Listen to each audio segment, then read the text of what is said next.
সন্ধ্যার পর থেকে সূক্ষ্ম ইঞ্জিনিয়ারিং এর মাধ্যমে টার্গেটকৃত ব্যক্তিদেরকে জাতীয় সংসদে যাওয়ার পথে প্রতিবন্ধকতা সৃষ্টি করা হয়েছে।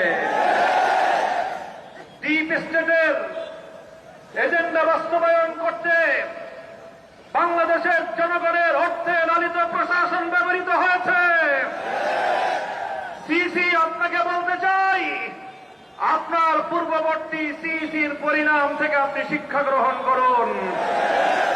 আমরা যে আপত্তি জানিয়েছি, সঠিক তদন্তের মাধ্যমে জনগণের ব্যালটের অধিকার যদি ফিরিয়ে না দেন, বাংলার মানুষ জোর করে তাদের অধিকার কেড়ে নেবে ইনশাআল্লাহ।